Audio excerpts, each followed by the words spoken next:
जय हिंद दोस्तों, मैं सुरेश सर जीवन इंस्टीट्यूट कानपुर से।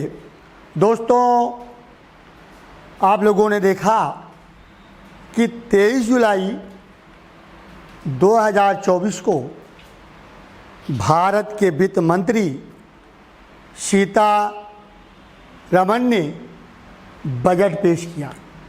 तो दोस्तों, आज हम लोग चर्चा करते हैं बजट पर कि बजट में कितना रखा गया और बजट में किसको महत्व दिया गया और बजट में क्या क्या सरकार ने सुविधाएं जनता को दी है। तो आज दोस्तों हम लोग इसी पर चर्चा करेंगे। तो दोस्तों, पहले हम आपको बता दें कि बजट 2024 और 25 का जो पेश किया गया, तो दोस्तों इस बजट को बोला जाता है समृद्धि का पथ। तो 2024-25 बजट को बोला जाता है समृद्धि का पथ। और इस बजट में दोस्तों टोटल कितने रुपए का बजट रखा गया, तो 48.12 लाख करोड़। तो 48.12 लाख करोड़ रुपए का टोटल दोस्तों बजट रखा गया। तो आज हम लोग इसी पे चर्चा करते हैं आगे। तो अब हम आगे बढ़ते हैं बच्चों। तो दोस्तों हमारा अगला पॉइंट आ जाता है कि बजट का मुख्य विषय क्या रहा, यानी सरकार ने बजट पर किसको महत्व दिया।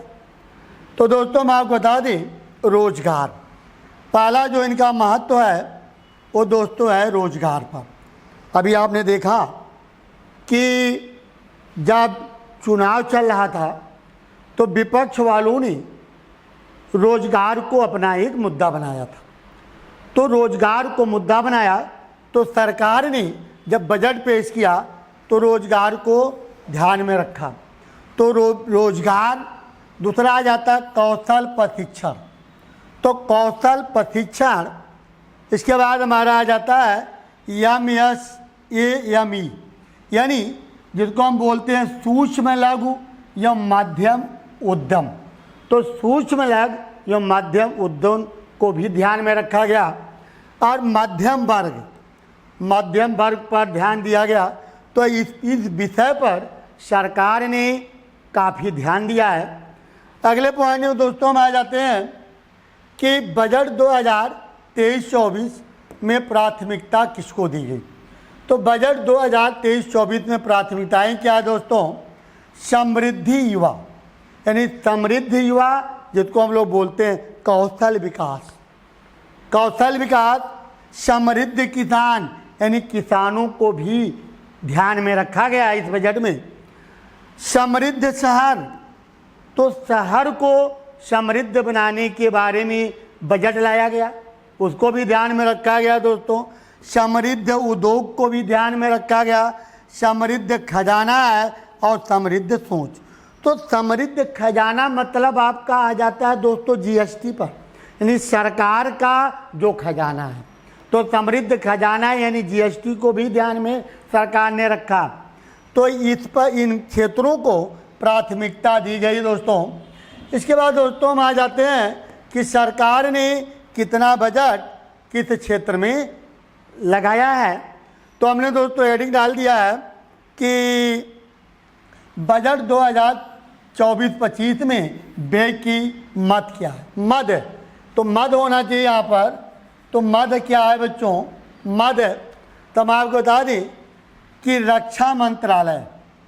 तो दोस्तों रक्षा मंत्रालय को 6.22 लाख करोड़ बजट दिया गया है रक्षा मंत्रालय को। अगर हम गृह मंत्रालय की बात करते हैं दोस्तों तो 2.19 लाख, जिसमें आपका डिफेंस भी जुड़ा है। इसी में डिफेंस में कुछ पार्ट हैं इसमें जो जुड़े हैं। और पर्यटन मंत्रालय को 2,479 करोड़ का बजट दिया गया दोस्तों।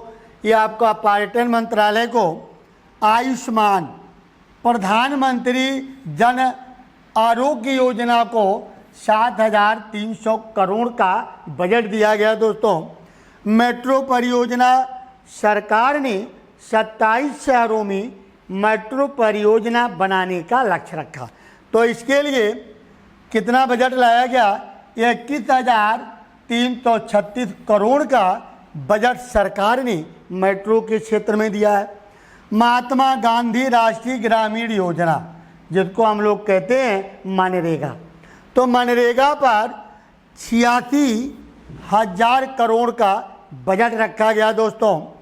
इसके बाद प्रधानमंत्री किसान सम्मान निधि योजना की अगर हम दोस्तों बात करते हैं तो 60,000 करोड़ का बजट रखा गया प्रधानमंत्री किसान सम्मान निधि योजना पर। इसके बाद दोस्तों हम आ जाते हैं कि कर प्रणाली, यानी हमने एक खाका खींच दिया है कि 2023 और 24 में कर में कितनी छूट थी और 2024-25 में क्या अंतर आया। तो पहले हम लोग चर्चा करते हैं दोस्तों कि 2024-25 में सरकार ने कितना रखा। तो 0 से लेकर के 3 लाख तक 0%। तो यही प्रक्रिया 23-24 में भी थी, 0 से 3 लाख तक 0%। ठीक, अब हम आ जाते हैं 3 लाख से 7 लाख 5%, और उसमें कितना था? 3 लाख से 6,000, यानी 1 लाख इसमें छूट एक्स्ट्रा दी जा रही है 24-25 में। अब हम बच्चों आ जाते हैं 7 से 10 लाख 10% है 2024-25 में, और अगर हम बात करते हैं 23-24 में तो 6 से 9 लाख रुपए पर 10 लाख।